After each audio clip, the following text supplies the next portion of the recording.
Hello, greetings for the day. I'm Sayukta from All About Skin Well-being, and I'm sure all of you must be keeping good health. We all know that taking good care of your skin is important for more than just our appearance. As the largest organ, our skin becomes the most essential to our overall health. A fungal infection is a very common on our skin or nails or scalp. Fungal infections or mycosis are diseases caused by a fungus, yeast, or mold. Mild fungal skin infection can look like a rash, which can be really itchy and, more importantly, very annoying. So let's connect today with our skin expert, Dr. Akriti Gupta, live from Delhi, to enlighten us on the topic of on fungal infection. Dr. Akriti Gupta is a dermatologist at Chivisha Clinic, Delhi, and has an experience of 6 years in this field. She completed her MBBS from Rajiv Gandhi University of Health Sciences in 2012, DDVL from Saurashtra University, Gujarat in 2017, and fellowship in aesthetic medicines from Institute of Laser and Aesthetic Medicine in 2017. She is also a member of Medical Council of India, MCI, and Delhi Medical Council, that is DMC. Some of the services provided by the doctor are sunburn treatment, permanent acne solutions, skin treatment, wrinkle treatment, and scar treatment, etc., etc. And today, Dr. Akriti Gupta will share with us on fungal infection. A very warm welcome to you, Dr. Akriti Gupta. It's a pleasure to have you with us. Thank you, Sanka, for inviting me on a great platform to talk about and fungal infections. Yeah, Thank you, doctor. It's always a pleasure. And I think it's important to talk on fungal infection, anyways. But now, because of the season, the monsoons, etc., it becomes even more important to talk about it because it's quite common, especially during this season. So, first of all, we would like to understand, doctor, what is fungal infection? Fungal infection क्या होता है? कैसे होता है? देखिए fungal infection किसी और infection की तरह जैसे बैक्टीरियल इन्फेक्शन बैक्टीरिया से होता है, फंगस इन्फेक्शन फंगस से होता है इन अ कॉमन लेमन लैंग्वेज। तो फंगस जो है वो प्रेजेंट होता है एवरीवेयर, लाइक आपका एयर में, पानी में, आपकी बॉडी के ऊपर, अंदर हर जगह फंगस प्रेजेंट है। तो फंगल इन्फेक्शन जिसे हम डर्मेटोफाइटोसिस बोलते हैं, ये तब प्रेजेंट करता है जब दिखने लगता है, जब फंगस अपने नॉर्मल उससे ज्यादा ग्रो करने लग जाता है। तो that will be visible to your skin and it will cause some symptoms, जैसे कि इचिंग कॉज करता है एंड उसके अलावा रैशेस दिखने लग जाते हैं, पपड़ी वाले रैशेस होते हैं, रेड कलर के रैशेस होते हैं।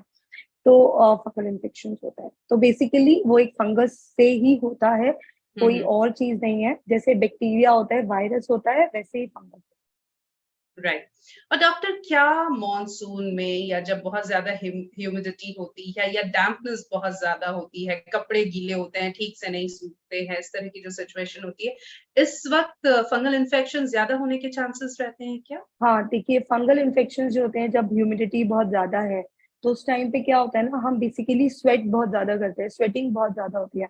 एंड फंगस की एक प्रॉपर्टी होती है कि वो स्वेट में ग्रो करता है, ठीक है ना, तो उसलिए वो ज्यादा होते हैं ये इन्फेक्शन, इसीलिए रेनी सीजन में या फिर क्लाउडी वेदर में ज्यादा होने के चांसेस है। ओके। और कैसे हम ध्यान रख सकते हैं डॉक्टर? सबसे पहले तो चूंकि हम हमेशा कहते हैं prevention is better than cure, तो ये हो ही ना, तो प्रिवेंटिव मेजर्स क्या हो सकते हैं? देखिए फंगस के प्रिवेंटिव मेजर्स यही होते हैं कि आप अपनी स्किन को हमेशा ड्राई रखें। What I always tell to my patients कि हमेशा, जैसे हम बात भी लेते हैं, नहाते हैं, उसके बाद हम हमेशा अपनी बॉडी को 5 से 10 मिनट दें कि वो सूखे एंड देन अपने कपड़े पहने, ठीक है ना। कपड़े भी जो हमेशा ड्राई होने चाहिए, वेट नहीं होने चाहिए, बिकॉज मॉइस्चर में फंगस ग्रो करता है एंड अगर हम उसको एनवायरमेंट देंगे ऑब्वियसली फंगस को, तो वो ग्रो करेगा। तो we should not give that environment to the fungus कि वो ग्रो करे। So this is the basic preventive measure कि हमेशा अपनी बॉडी को ड्राई रखिए। Right. Doctor, fungal infection nails में भी कई बार होते हैं, वो किस तरह से होते हैं, क्या होते हैं और कैसे दिखते हैं? कैसे हम आइडेंटिफाई करें कि हाँ, ये जो हमारे नेल्स में हो रहा है, नाखूनों में हो रहा है, ये फंगल इन्फेक्शन? देखिए नेल्स में फंगस होना भी एक आम बात है। आपने देखा होगा बहुत सारी हाउसवाइफ जो सारे दिन कपड़े धोती हैं, पानी में काम करती हैं, बर्तन धोते हैं, तो उनके नेल्स है ना, कुछ कुछ नेल्स जो है वो खराब हो जाते हैं, पूरे डिस्टॉर्ट हो जाते हैं। So those are the science of fungal infection only कि वो फंगल इन्फेक्शन है। ये होता इसीलिए क्योंकि हमारा लाइक बार बार हैंड वॉशिंग के बाद या फिर कोई मॉइस्चर उसके अंदर रह जाता है, जिसके कारण जो है फंगस ग्रो कर जाता है। तो नेल्स जो आपको दिखेगा बहुत ही ज्यादा डिस्टॉर्टेड नेल्स दिखेगा। तो हमेशा अपना हैंड वॉशिंग के बाद या कोई भी काम करने के बाद अपने नेल्स को ड्राई करना चाहिए। ओके। स्कैल्प पे भी फंगल इन्फेक्शन हो सकता है, वो किस फॉर्म में हमें दिखता है? देखिए, स्कैल्प पे भी फंगल इन्फेक्शन हो सकता है, ये बच्चों से लेके बूढ़ों में कभी भी हो सकता है। बच्चों में हम इसे जो बिल्कुल न्यू बॉर्न्स होते हैं उसपे भी हम देख सकते हैं fungal infection in the form of cradle cap में देख सकते हैं, या फिर नैपी रैश, क्योंकि वो डायपर में भी मॉइस्चर बहुत ज्यादा होता है तो उसके कारण भी नैपी रैश हो जाते हैं। तो वो भी एक फंगल इन्फेक्शन है। स्कैल्प में उसके अलावा जो बड़ों में होता है वो एक डैंड्रफ के फॉर्म में होता है, और जो सबसे कॉमन मिस्टेक लोग करते हैं वो होता है ऑयलिंग, हम्म। है ना। तो ऑयल जो है वो फंगस को आप उसको ऑयल से क्या होता है, आपको लगता है कि डैंड्रफ चला गया वॉशिंग के बाद, बट ऐसा नहीं होता है। वो सिर्फ उस पपड़ी को हटा देता है जो उस वक्त विजिबल होती है, बट ऑब्वियसली वो उसे डिटोरिएट करता है और फर्दर। तो ओके। अगर आपको नॉर्मल डैंड्रफ भी है and if you don't know what to do, तो आप हमेशा अपने डर्मेटोलॉजिस्ट को जाके दिखाएं। They will prescribe you anti fungal shampoo. वैसे तो ओटीसी भी अवेलेबल है तो you can use that, but अगर उससे नहीं कुछ फर्क पड़ रहा है तो हमेशा डर्मेटोलॉजिस्ट को जाके दिखाएं, बिकॉज वो जो फंगस जैसा आपको दिख रहा है एक मे बी स्कैल्प सोरियासिस भी हो सकता है या फिर सिबोरिक डर्मेटाइटिस भी हो सकता है, जिनका ट्रीटमेंट फंगल इन्फेक्शन से बिल्कुल अलग होता है। अच्छा। तो ये समझना बहुत ज़रूरी है क्योंकि आम तौर पे जैसा कि आपने भी कहा, हमें अगर ड्राई स्कैल्प दिख रहा है, ड्राई स्किन स्कैल्प में दिख रहा है या डैंड्रफ है, तो हमें लगता है कि तेल लगाना ही इसका इलाज है और हम कई बार तो डैंड्रफ के केस में हम घंटों-घंटों पूरी रात भर हम तेल स्कैल्प पे लगा के रखते हैं और हमें लगता है कि इससे वो ठीक हो जाएगा। लेकिन आप कह रही हैं कि तेल तो एक तरह से खाना दे रहे हैं हम फंगस को, उसको और फैलने के लिए और फैलने के लिए। तो आई थिंक एक बहुत बड़ा मिथ यहाँ पे बर्स्ट होता है, इसलिए बहुत ज़रूरी है कि अगर डैंड्रफ भी है तो हम उसमें बहुत ज़्यादा ऑयलिंग ना करें, डॉक्टर को दिखाएँ, एक क्वालिफाइड डर्मैट को दिखाएँ। हम बात कर रहे हैं डॉक्टर कि किस तरह के फंगल इन्फेक्शंस होते हैं बॉडी में, कहाँ-कहाँ होते हैं, क्या प्रिवेंटिव मेजर्स हैं, लेकिन बहुत एक आम जो एक ट्रेडिशन जैसा है। हमारे सोसाइटी में अगर स्किन पे कोई भी इन्फेक्शन है, हमें भले ही वो पता हो कि क्या है, नहीं पता हो क्या है, सबसे पहले हम होम रेमेडी करते हैं। वो वर्क नहीं करता है तो हम ओवर द काउंटर लाके कोई भी क्रीम की केमिस्ट भैया एक क्रीम दे दो, हमको कुछ इन्फेक्शन हो रहा है, रैशेज़ हो रहे हैं और हम एक क्रीम लगा देते हैं और आजकल तो कॉम्बिनेशन क्रीम्स आते हैं, तो हमें पता भी नहीं होता कि हम फंगल इन्फेक्शन पे कौन-सा क्रीम लगा रहे हैं या हमारा जो इन्फेक्शन है वो फंगल है या कुछ और है। तो over the counter medication, home remedies इन्हें किस तरह से आप देखती हैं? क्या ये हेल्पफुल है या ये हार्मफुल है? देखिए, मैं बताती हूँ होम रेमेडीज में व्हाट पीपल आर डूइंग, जो सबसे ज्यादा लोग करते हैं जो मेरे पास आते हैं, वो है कि कोकोनट ऑयल में कपूर मिला के लगाना, right. which is a wrong method obviously. Any sort of oil, although coconut oil में थोड़ा बहुत antifungal antibacterial properties होता है, हुँ, हुँ। but obviously any sort of oil over the body is a food to the fungus. तो वो अगर आप fungus को दोगे तो वो इंक्रीज करेगा। ऑल्दो थोड़ा बहुत आपका जो पपड़ी वाला पार्ट है उसमें आपको रिलीफ मिल सकता है, इचिंग में आपको रिलीफ मिल सकता है, बट वो एक ट्रीटमेंट नहीं है, which is a very wrong method जो लोग करते हैं। एंड दूसरा चीज है कि over the counter medications.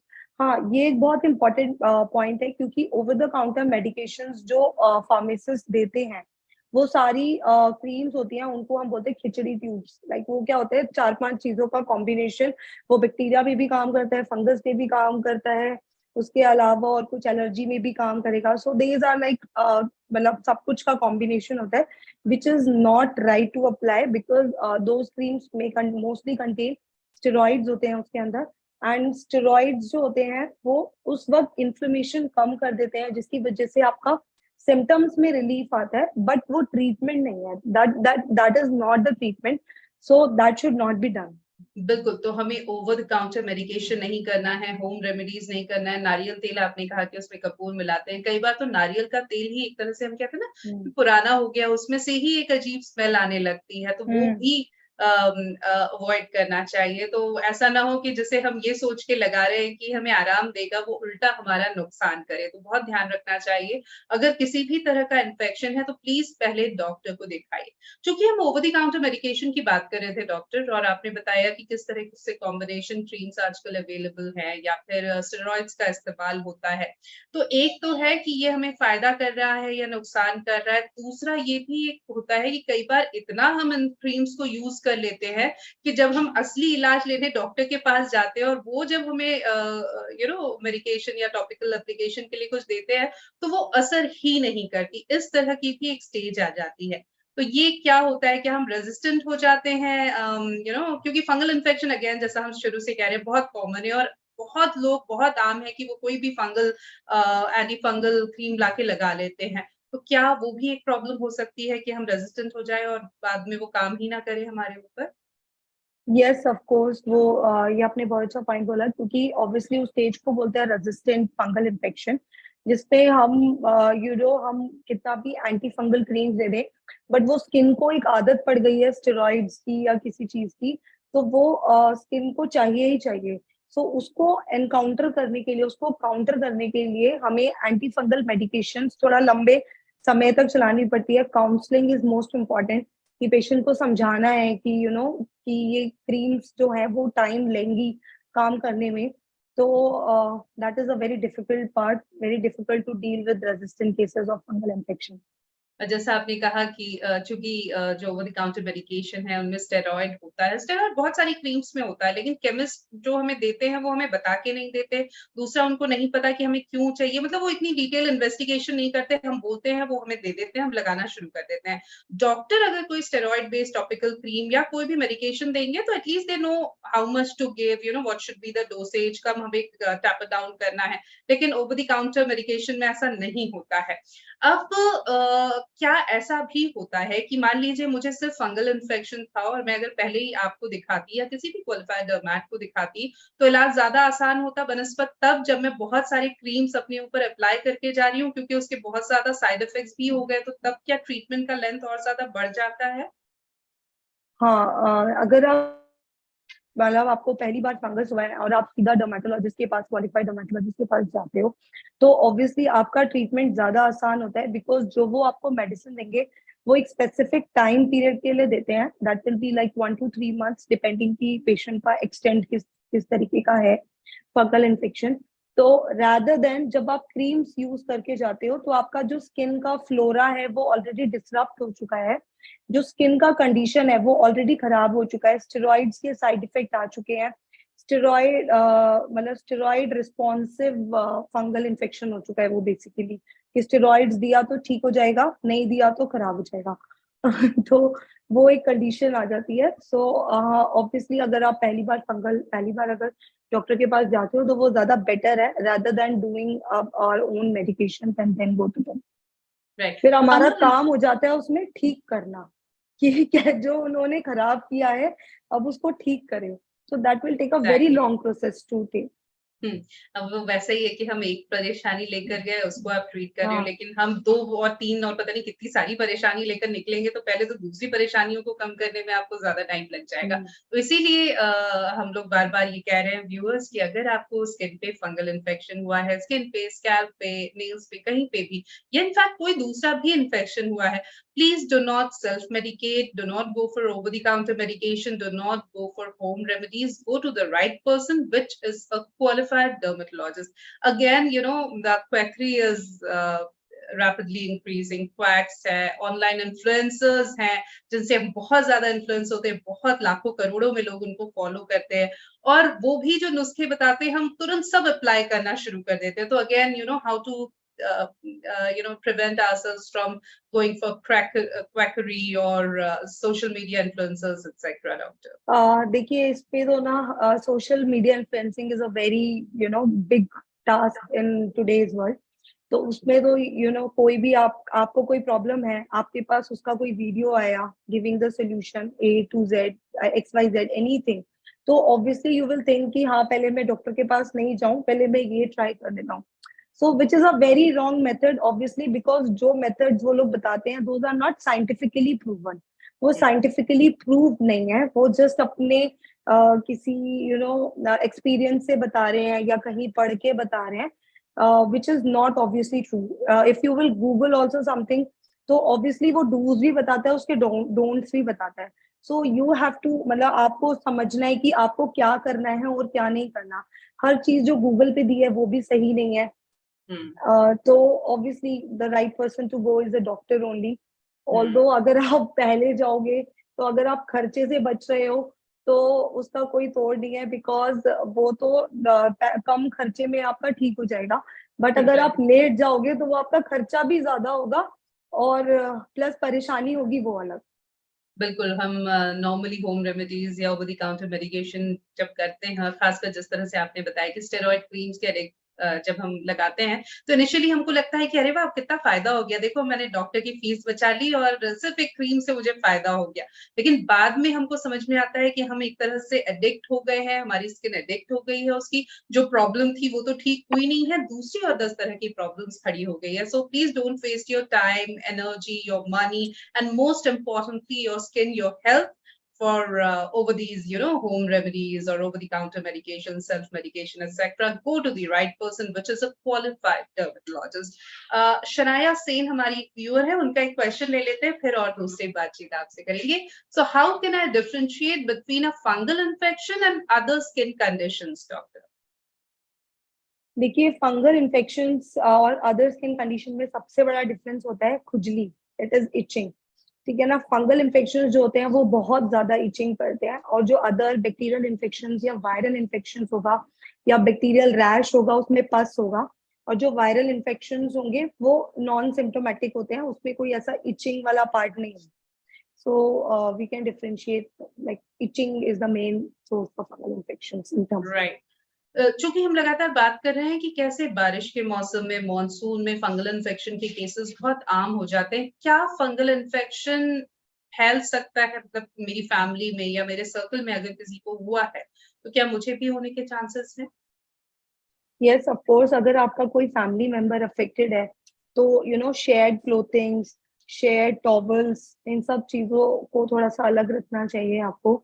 And obviously contact, अगर आप उनसे ज्यादा लंबे समय तक कांटेक्ट में आते हो तो ऑब्वियसली फंगल स्पोर्स जो होते हैं वो एक जगह से दूसरे तरफ ट्रांसफर होते हैं, इजीली ट्रांसफरेबल होते हैं ये। तो ऑब्वियसली फंगस के चांसेस ज्यादा हैं। ओके, तो इन केस फैमिली में या मतलब जान पहचान में अगर कोई है, तो हमें क्लोथ्स, टॉवल्स, ये जो हम लोग आमतौर पे शेयर करते हैं, ये नहीं करना चाहिए। ओके, एंड डॉक्टर ये भी मैं जानना चाहूंगी, फंगल इन्फेक्शन में रिकरेंस के चांसेस भी कई बार होते हैं। कई बार हमने देखा है जिनको एक बार फंगल इन्फेक्शन होता है उनको बार बार होता है। ऐसा क्यों होता है, और अगर क्या प्रॉपर ट्रीटमेंट अगर कोई ले तो ये रिकरेंस कम हो सकता है? देखिए, रिकरेंस का सबसे बड़ा कारण है कि बंदा चाहे पहली बार फंगल इन्फेक्शन हुआ, वो डॉक्टर के पास जाता भी है, विद इन 7 to 10 days उसके सारे सिम्टम्स एंड मतलब बहुत कुछ रिलीफ आने लग जाता है। So what he does is, वो 15 दिन या 20 दिन दवाई ली एंड देन ही स्टॉप। उसके बाद वो डॉक्टर का विजिट भी नहीं करता, एंड ही डजंट नो कि कब तक उन्हें क्रीम्स लगानी चाहिए, कब तक उनकी मेडिकेशन चलनी चाहिए। So that is the main problem है कि जिसकी वजह से बार बार उनका इम्प्रॉपर ट्रीटमेंट या ट्रीटमेंट का बीच में छूटना किसी भी कारण से, तो इसलिए इस वजह से रिकरेंस ज्यादा होती है। राइट, तो इसलिए बहुत जरूरी है, सबसे पहले तो जो हम कह रहे हैं कि अगर आपको इन्फेक्शन है, फंगल इन्फेक्शन, तो पहले डॉक्टर के पास जाइए। दूसरा कि follow your doctor, don't go by all yourself. कई बार होता है कि हमने प्रेस्क्रिप्शन तो ले लिया, दवाई शुरू की, जब हमें लग गया कि अब तो आराम हो गया तो हम बंद कर देते हैं, लेकिन हो सकता है वो बहुत अंदर तक फैला हुआ हो, और उस ट्रीटमेंट को पूरा करना बहुत जरूरी है। तो इसलिए please go by what your doctor is telling you to do. ये भी आपसे जानना चाहेंगे डॉक्टर, मॉनसून में अगेन जूते कई बार गीले हो जाते हैं, सॉक्स कई बार गीले हो जाते हैं, हम लोग ऑफिसेज में हैं, डेफिनेटली वो बहुत टाइम तक हम रिमूव नहीं कर सकते, या ऐसी तो कंडीशंस नहीं होती है कि शूज जो है वापस सूख जाए, सॉक्स वापस सूख जाए। और कई बार पैरों में, फुट में, between the toes fungal infection बहुत कॉमन हो जाता है। क्या हम कर सकते हैं? पहला तो प्रिवेंटिव मेजर के तौर पे हम क्या कर सकते हैं? देखिए, इसमें सबसे पहला यही है कि अगर आपके पैर वगैरह गीले होते हैं, मतलब अगर नॉर्मल मॉइस्चर आता है तो आप हमेशा पाउडर या फिर हमेशा ड्राई करके सॉक्स जो आपकी हमेशा कॉटन सॉक्स होनी चाहिए, ब्रीदेबल फैब्रिक की होनी चाहिए। और अगर आप किसी कारण से अगर रेन में गीले हो जाते हैं आपके जूते, तो ऑब्वियसली उनको आपको रिमूव करके रखना है जब तक वो सूख नहीं जाए। तो that is the main reason सबसे पहले। और रिंगवर्म जो कहा जाता है वो भी फंगल इन्फेक्शन ही होता है doctor? Most of the cases जो होते हैं वो रिंगवर्म के ही होते हैं, जिसको हम टीनिया बोलते हैं। सबसे ज्यादा 90% of the fungal infection is ringworm only. Okay, doctor treatment options क्या क्या अवेलेबल है? देखिए बहुत सारे ट्रीटमेंट ऑप्शंस अवेलेबल हैं। सबसे पहले तो आते हैं आपके टॉपिकल्स, जिसमें आती है creams and ointments and lotions वगैरह। उसके अलावा ओरल एंटी फंगल्स भी होते हैं, जो ऑब्वियसली पर्सन टू पर्सन हमें देख के उनकी कंडीशन, लाइक अगर वो डायबिटिक है, हार्ट डिजीज है, तो उसके हिसाब से हमें मेडिसिन देना पड़ता है for a period of like 1 to 3 months, depending upon उनका कंडीशन कैसा है एंड कितना लॉन्ग उनका ट्रीटमेंट चलेगा। राइट, तो इस तरह से सबके लिए ट्रीटमेंट्स जो है होते हैं। एक और सवाल हम ले लेते हैं। रिया साथी है हमारे साथ। क्या can fungal infections affect different parts of the body such as skin, nails, mouth or genitals? Yes, fungal infection कोई भी पार्ट ऑफ द बॉडी को अफेक्ट कर सकता है। आपके नेल्स को भी कर सकता है, स्किन को कर सकता है, देन जेनाइटल्स को भी कर सकता है। म्यूकस मेम्ब्रेन में भी इन्फेक्शन होता है, जिसे हम कैंडिडा बोलते हैं। जेनाइटल्स और जो माउथ में इन्फेक्शन होता है उसको हम कैंडिडियासिस बोलते हैं। कैंडिडा एक फंगल इन्फेक्शन है। So fungus can affect any part of the body. Again अगर हम अपने प्राइवेट पार्ट्स की बात करें तो वहां जब किसी भी तरह का इन्फेक्शन होता है तो again we hesitate to talk about it. तो हम लोग कई बार या तो ओवर द काउंटर मेडिकेशन या टॉपिकल क्रीम्स लाके खुद ही लगाना शुरू कर देते हैं, या बहुत बाद में हम जब तक बात करते हैं तब तक रियलाइज होता है कि वो ऑलरेडी बहुत डीप सीटेड हो चुका है। तो क्या एडवाइस आप देना चाहेंगे? एक तो अगेन मॉनसून में हम किस तरह से क्या प्रिवेंटिव मेजर्स लें कि प्राइवेट पार्ट्स का इन्फेक्शन, फंगल इन्फेक्शन स्पेसिफिकली हम प्रिवेंट कर सके, और अगर हो तो हमें क्या करना चाहिए? देखिए सबसे पहले हाइजीन मेंटेन करें। दूसरा है कि अगर जिनको फंगल इन्फेक्शन की प्रॉब्लम है, आई वुड एडवाइज उनको 2 बार नहाना चाहिए साबुन से, मॉर्निंग और नाइट में। एंड उसके बाद ही अपना स्किन को ड्राई करके अपने ऑइंटमेंट्स और क्रीम्स लगाने चाहिए। तीसरा है टाइट क्लोथिंग या फिर टाइट जीन्स या फिर कोई भी साटन मटेरियल, लाइक जो जिसमें हवा पास होती, उस तरीके के फैब्रिक्स कम पहने, लूज कॉटन क्लोथ्स, एंड हमेशा एरिया को ड्राई रखने की कोशिश करें। और प्राइवेट पार्ट्स के अगर किसी को इन्फेक्शन है तो मैं एक चीज और एडवाइस करती हूँ कि अपने जो भी अंडरगारमेंट्स हैं उनको सिर्फ ड्राई करके, पर्टिकुलरली आयरन करके फिर पहने, अंदर से और बाहर से, ताकि अगर कुछ फंगल स्पोर्स रह भी जाते हैं तो वो हीट से डिस्ट्रॉय हो जाए। आई थिंक ये ट्रिक इसलिए भी बहुत कारगर है आयरनिंग करके कपड़े पहनने का, अंडरगारमेंट्स पहनने का, क्योंकि बारिश में कई बार कपड़े अच्छे से सूखते भी नहीं है। तो इसलिए बहुत जरूरी है कि हम उन्हें एक बार अगर आयरन करके पहनेंगे तो अगर कुछ होगा तो वो भी खत्म हो जाएगा। एक और हमारे हमारी व्यूअर है टीना भार्गव। उनका सवाल है, how long does it usually take for a fungal infection to clear up with treatment? देखिए अगर आपको पहली बार फंगस हुआ है तो obviously it will take 2 to 3 months पूरे ट्रीटमेंट के लिए, डिपेंडिंग कि आपका कितना फंगल इन्फेक्शन है। 3 to 6 months भी ले सकता है। और अगर आपका रिकरेंट वाला फंगल इन्फेक्शन है तो दैट में टेक 6 to 8 months, 9 months भी ले सकता है। सो दैट डिपेंड्स कि आपकी बॉडी किस तरह से रिस्पॉन्ड करती है, आपकी इम्यूनिटी कैसी है, एंड हाउ मतलब आपकी ड्रग जो है, आपकी बॉडी जो है वो किस ड्रग से कैसे रिस्पॉन्ड कर रही है। Okay doctor. डॉक्टर, चूंकि आपने कहा इनिशियली अगर आप पहली बार फंगल इन्फेक्शन हुआ है, आप आए हैं तो 2-2.5 महीने आपको हो सकता है लगे ट्रीटमेंट लेने में, दवाइयां लेने में। तो चूंकि एक लंबे वक्त तक हम एंटी फंगल मेडिसिन ले रहे हैं, तो are they safe? Yes, they are safe, particularly अगर आप मतलब डॉक्टर के गाइडेंस में लें, बिकॉज ऑब्वियसली वो लोग टेस्ट करा के हर चीज देते हैं, ऐसे नहीं देते आपको मेडिसिन। बिकॉज अभी क्या हो रहा है ना, लोग खुद से ही एक बार प्रिस्क्रिप्शन ले जाते हैं, लोग खुद से ही खाते रहते हैं। वो 4 महीने बाद आते हैं फिर बोलते हैं हम तो 4 महीने से मेडिसिन खा रहे हैं तब भी असर नहीं हो रहा।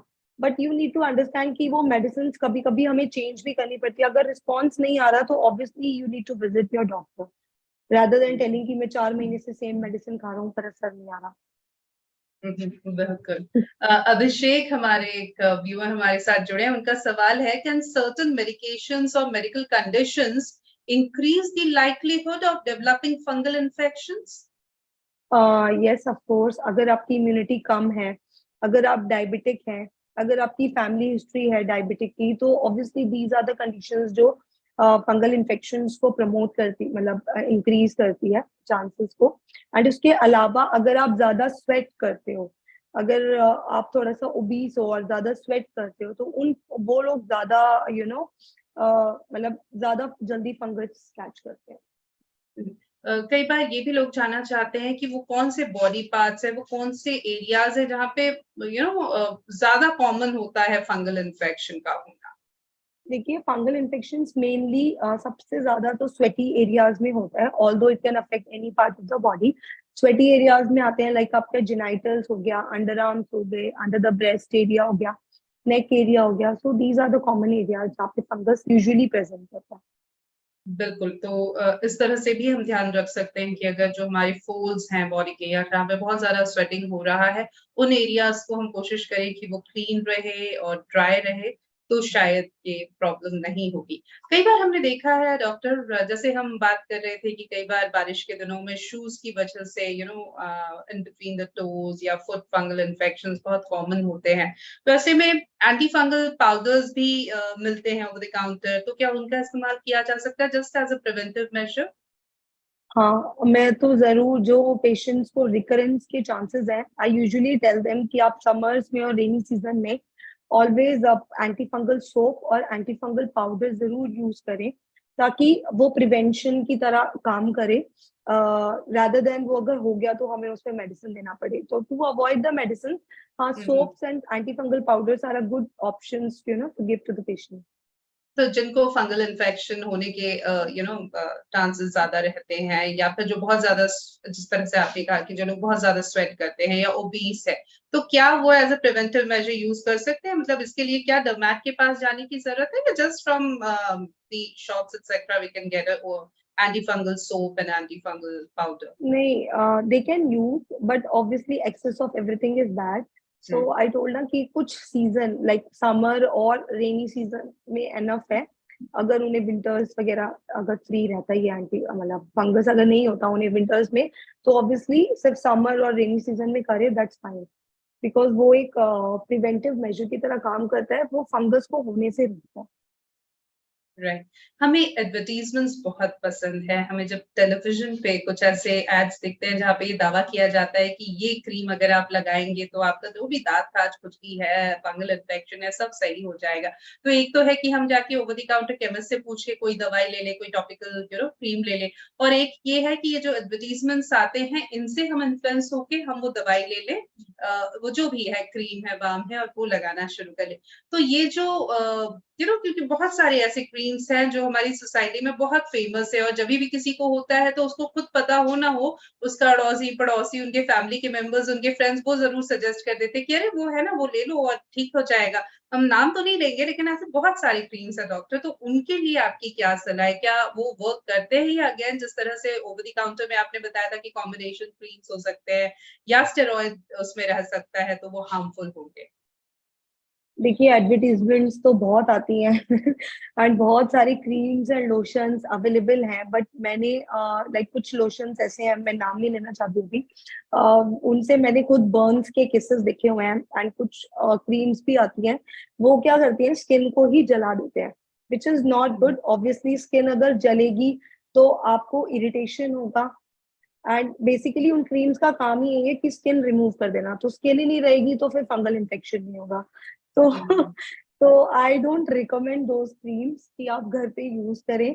प्लीज अपने डॉक्टर से पूछे, कुछ क्रीम्स होती हैं अच्छी जो यूज कर सकते हैं, इफ एट ऑल उनको कुछ यूज करना है। कुछ ओवर द काउंटर ड्रग भी अवेलेबल है जो कुछ हद तक काम करते हैं, बट हमेशा अपने डॉक्टर से गाइडेंस ले लें, वो ज्यादा बेटर है। बिल्कुल, तो आपको ये भी देखना पड़ेगा कि आप फंगल इन्फेक्शन हटाना चाहते हैं या स्किन को ही हटाना चाहते हैं, तो ये बहुत ज़रूरी है। Hmm, please don't go for all these don't fall trap for these market gimmick market बहुत सारी चीज़ें हैं और जब इन्फ्लुएंसर भी हमें कोई क्रीम या ऑइंटमेंट बताते हैं, तो वो भी एंडोर्स कर रहे होते हैं। They are also getting paid for hmm, doing the endorsements etcetera. So don't fall for them और बहुत ज़रूरी है इसीलिए कि सबसे पहले आप एक डॉक्टर के पास जाएँ और अगर आप कुछ और ट्राई करना भी चाहते हैं, तो उसके लिए भी डॉक्टर की सलाह ले लें, ये बहुत ज़रूरी है। क्या अगर किसी फैमिली में फंगल इन्फेक्शन की हिस्ट्री है, तो चांसेस हैं कि उनके बच्चे में भी वो इन्फेक्शन आ सकता है? नहीं, फैमिली हिस्ट्री अगर फैमिली में एट प्रेजेंट आपके किसी को फंगल इन्फेक्शन है तो वो फैल सकता है, but hmm. It is not transferable to offspring, मतलब जेनेटिक नहीं है, this is not a genetic infection, this is hmm. A normal infection जो स्प्रेड होता है कम्युनिटी में। ओके। डॉक्टर आपने कहा कि अगर घर में आपके किसी मेंबर को है या आपके किसी नोन को है तो ऑफ कोर्स आप कुछ चीज़ें शेयर नहीं करेंगे। जैसे हम नॉर्मली टॉवल शेयर करते हैं, दूसरे कपड़े शेयर करते हैं, तो वो नहीं करेंगे तो हम बच सकते हैं। या अलग से उनके कपड़े धोएँ, जो पूरी फैमिली के कपड़े धुल रहे हैं वो अलग से ही कुछ हम मेजर्स कर सकते हैं, कुछ प्रैक्टिसेस अपना सकते हैं। लेकिन कई बार ऐसा होता है कि घरों में तो हम सिचुएशन एक तरह से कंट्रोल रहती है तो हम चीज़ें कर सकते हैं। मान लीजिए हम जिम जा रहे हैं, वहाँ किसी को फंगल इन्फेक्शन है, उन्होंने बार्स टच किए हैं, डंबल्स टच किए हैं, फिर जाके अगर कोई उन डंबल्स को बार्स को टच कर रहा है, तो क्या चांसेस हैं? क्या फैल सकता है वहाँ से फंगल इन्फेक्शन? और अगर ऐसा है, तो एट लीस्ट वो लोग जिनको चांसेस बहुत ज़्यादा है और वो जो रिस्क पे हैं फंगल इन्फेक्शन के, वो क्या कर सकते हैं इनसे बचाव के लिए? देखिए, चांसेस तो है, बट एक्चुअली क्या है, जिम्स वगैरह में वो कांटेक्ट टाइम जो होता है वो बहुत कम होता है देन जो हुँ, आपका फैमिली में कांटेक्ट टाइम होता है। सो उसके जो चांसेस हैं वो काफी लो हैं कि वो ऐसे फंगल इन्फेक्शन फैले। फिर भी जिनको फंगल इन्फेक्शन है, ऑब्वियसली अगर आप जिम जा रहे हो तो जिम से आके नहाए रेगुलर, अपने अंडरगारमेंट्स और अपना जो भी जिम वाले जिम वेयर है वो आके वॉश करें, एंड नेक्स्ट नेक्स्ट डे फिर वॉश ही पहने। तो ये एक इम्पॉर्टेंट चीज है प्रिवेंशन में। अगर आप जिम में जाएं तो प्लीज अपना एंटी फंगल पाउडर लगा के हुँ। जाएं, ताकि आपको स्वेटिंग भी कम हो एंड फंगस के चांसेस भी कम हो। ओके। प्रेगनेंसी में अगर फंगल इन्फेक्शन होता है doctor because again we know कि प्रेगनेंसी में हम ओवर द काउंटर मेडिकेशन तो बिल्कुल ही नहीं लेते हैं, लेकिन दवाइयाँ भी बहुत सोच समझ के डॉक्टर्स भी प्रिस्क्राइब करते हैं। तब ट्रीटमेंट ऑप्शंस क्या रह जाता है? क्या करना चाहिए अगर प्रेगनेंसी में या लैक्टेटिंग मदर को फंगल इन्फेक्शन हुआ है? देखिए, प्रेगनेंसी में क्योंकि इम्यूनिटी लो होती है तो ऑब्वियसली स्किन जो होती है वो बहुत ज्यादा प्रोन हो जाती है फंगल इन्फेक्शन के लिए। तो अगर प्रेगनेंसी में फंगल इन्फेक्शन होता है तो जनरली वी अवॉइड मेडिसिन, की मेडिसिन ना ही दे, सिर्फ लगाने की जो ट्यूब्स आती हैं, जो क्रीम्स आते हैं, ऑइंटमेंट्स आते हैं, उन्हीं से काम चल जाए। और 90% में चल भी जाता है, but some cases are there, 5 to 10% of the cases, जिसमें हमें कुछ मेडिसिन ऐड करनी पड़ती है if there is a severe infection. तो है कुछ टैबलेट्स जो सेफ है प्रेगनेंसी के लिए, anti fungal medication, so that can be started, so that depends on person to person. Hmm, hmm. और लैक्टेटिंग मदर्स के लिए ख़ास तौर पे क्योंकि अगेन अंडरनीथ द ब्रेस्ट फिर से हम पहले भी बात कर रहे थे कि स्वेट एक्यूमुलेशन होता है, फंगल इन्फेक्शंस होने के चांसेस होते हैं। अगर हो गए हैं तो क्या कर सकते हैं? For lactating mothers, we can give medicines which are safe in lactation, and plus we can give topicals like creams and ointments. That would be fine. Okay. और फंगल इन्फेक्शन पर हम इतनी बात कर रहे हैं डॉक्टर और अगेन हम बार-बार कह रहे हैं कि ये वो मौसम है जब फंगल इन्फेक्शन बहुत कॉमन हो जाता है और बच्चों में भी होता है। तो ख़ास तौर पर बच्चों के लिए आप क्या कहना चाहेंगी? हम क्या कर सकते हैं पहले तो कि बच सकें और अगर हो जाए तो क्या कर सकते हैं? देखो, बच्चों की इम्यूनिटी अच्छी होती है, इतनी बुरी नहीं, मतलब वो फंगल इन्फेक्शन को इतना जल्दी कैच नहीं करते। वो सिर्फ तभी कैच करते हैं इफ अगर उनका फैमिली मेंबर कोई इन्वॉल्व है, कोई एडल्ट इन्वॉल्व है। तो अगर ऐसा है तो सबसे पहले तो अपने फैमिली मेंबर का इलाज कराएं, ठीक है। और बच्चों में अगर होता है तो क्रीम्स और मतलब मेडिसिन वगैरह से काम हो जाता है। प्रिवेंशन के तौर पे ऑब्वियसली उनके कपड़े जो हैं प्रेफरेबली कॉटन लूज कपड़े, एंड डेली 2 टाइम वॉशिंग, मतलब बाथिंग सुबह और शाम को।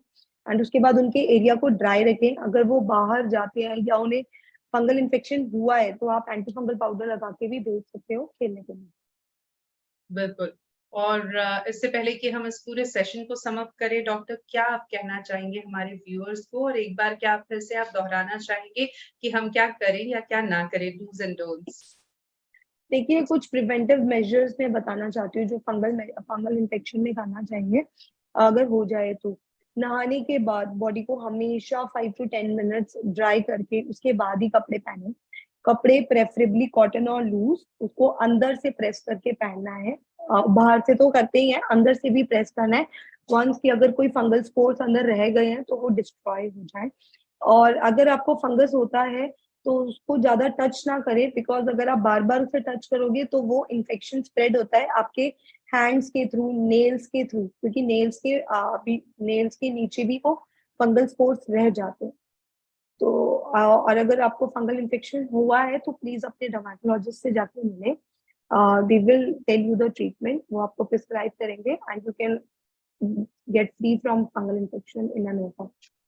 राइट, और home remedies, over the counter medication, asking a friend and family, ये सब ना करके ये एनर्जी जो है आप लगाइए आपके आसपास कौन क्वालिफाइड डर्मैट है ये पता करने के लिए। तो आपका कंडीशन, आपकी जो भी प्रॉब्लम है उसका बहुत जल्दी आपको समाधान मिल जाएगा, रिलीफ मिल जाएगा। Thank you so very much doctor Aakriti Gupta, it was wonderful talking to you. Thank you for your valuable time and this very informative session. Thank you so very much. Thank you so much Sangeeta. And viewers, thank you for your excellent participation in today's session. For more information and updates on skin health and care, stay connected on our FB page, all about skin well-being. We are also available on YouTube, Twitter, and Instagram. Thank you. Have a good day ahead. Goodbye.